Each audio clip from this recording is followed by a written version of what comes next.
Aloha, and in today's video I'm going to talk to you about QHHT, past life regressions. Now whether you believe in past lives or not, there's a lot that we can learn from this technique. Now QHHT stands for Quantum Healing Hypnosis Technique. This is founded by Dolores Cannon. If you haven't heard of her before, she has tons of books out there about this process and interviews with people, and a lot of them came back reporting the same things. It's a very deep hypnosis technique, and you can even tap into past lives. Like I said, whether you believe in past lives or not, there's a lot of lessons that we can learn from going through these and that we can take from them to apply into our own lives, as well as there's great downloads that can come and actually shift the vibration that's going on within us. So I've been doing quite a few of these with my own life coach, the guy that coaches me. And so what this is in my most recent one, I had an experience where I was a Native American woman. Now, I don't know exactly which tribe she was a part of or like whereabouts. I just know that she was a Native American woman in the mountains somewhere. I guess she could have been First Nation if she was from Canada, but it was somewhere here in the Northern Americas that she was stationed. And she spent most of her days working with herbs and plants and taking nature walks and also hunting from time to time with the men, as it was a very small tribe. When it was originally just her and a few of her family that begun it, I don't know why they were off on their own, like what they had caused the separation from another tribe, but there was this general vibe of that they were raised in a different tribe and then they had moved with, you know, her husband and her brother and a couple other people to start a new tribe in a different place. Sounds like it was a pretty harmonious thing. But as the tribe grew, they helped out people with their own initiations, as in like rites of passage or vision quests for the young as they rose or as others came and joined the tribe. And so she spent her entire life working with herbs, plants, animals, and initiations of the next generation. And a lot of these initiations were sending men and women, or boys and girls that became men and women after this initiation, into the wilderness for their vision quests, or as well as they also participated in like what they would have as their first peyote ceremonies.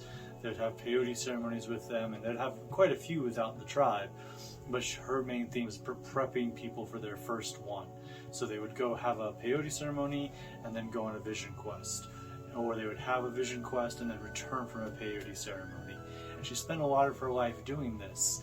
And in the passing of her life, that's kind of the way these QHHTs work. As you go into the life, you begin to experience it, and you see the highlights of their days. You see days that were very important to them. You see days that were very exciting to them. Days that either were very hard for them, very exciting, but it's like the key moments in their life. And you go through about a dozen or more of these throughout the hours or that you do a QHT. Now they do QHHTs in group settings, and those last about an hour. But individual ones where you work one-on-one with the QHHT practitioner, they'll guide you through it, and you'll actually be in that state for about 4 to 5 hours, and you'll go through very significant days. So in this one I went through, I think it was like 15 or 16 different days with her, and throughout those days, as I worked with seeing her and experiencing her life, I watched her grow and I watched the tribe grow. And in the end of her life, she passed away actually during a ceremony where she had already passed the torch on to the next generation, and they were facilitating the ceremonies and they were helping the next generation with rites of passage. And this tribe had grown to several hundred large, and they were experiencing lots of amazing things. And her husband both passed away on the same day in the ceremony while partaking of the medicine. And it was this sense of energy of like, she knew that this was the final ceremony for her. She knew that she was going to pass away during it, and had even told the one that was now facilitating them and other elders of the tribe that this is what was going to happen. You know, she was redeemed as a holy woman, or in some rites would be called a maestra, or in the now newer age term shaman. Now, shaman's not a newer age, but it's been applied to most holy people in those kind of states, because shaman actually comes from the Eastern world in the Siberian tradition, as well as monks. When they met a shaman from Siberia, they called them shaman, and then also they referred to other holy men they met as shaman. And so it got spread amongst, and it's now, you know, used as like shaman for anyone that is of a enlightened state or a holy state that's working with it. But one of the key things that I learned from her during her life is that to walk at nature's pace, to walk at the pace of nature, you know, and we get it done when it gets done. You know, nature time, jungle time, Hawaiian time, these are things I've heard about and experienced as I've traveled the world. But there is this pace that's things get done when they get done. We get there when we get there. The conversations happen for as long as they need to happen, or as for as short as they need to happen.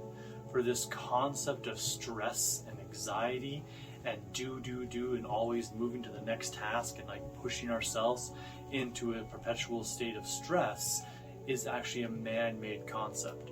Now, there's nothing wrong with accomplishing a lot. There's nothing wrong with going from do to do throughout the day.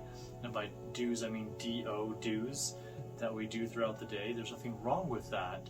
But if it begins to cause anxiety, stress, or this feeling of like, I'm not enough, or, oh, I didn't get this done, and that judge that comes in, that inner critic that comes in the mind, those are all man-made concepts that don't exist within nature.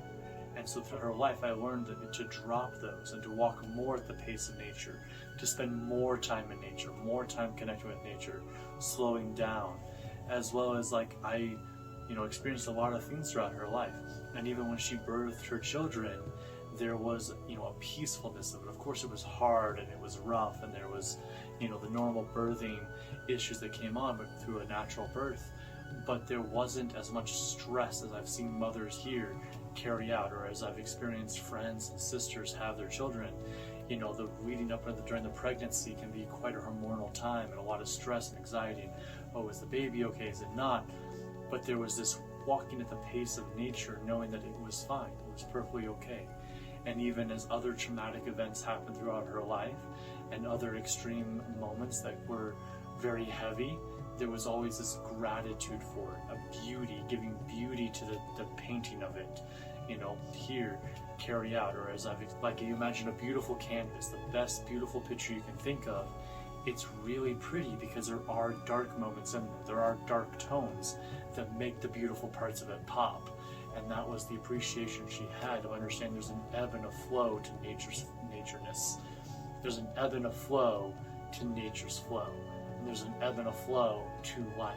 And you go back and forth, and that's what makes it beautiful. And so if you want to hear more about these QHHT sessions I've been going through, leave a comment down below and I'll gladly make more videos about it. As well as I'll probably make some longer forms where I go into more detail about each one of these as I continue to go down them. And so much healing comes out of it. So much leveling up of the vibration comes out of it. Even if I can't always label the exact thing that got healed or the exact thing it was let go of, it's healed. And it's either I'm healing past life stuff, I'm healing current life stuff, I'm letting go of things that no longer serve, and my vibration is higher, and I'm continuing to raise that up. So I hope you're having a great and beautiful day. Keep being your awesome selves. Much love, peace, namaste, my friends.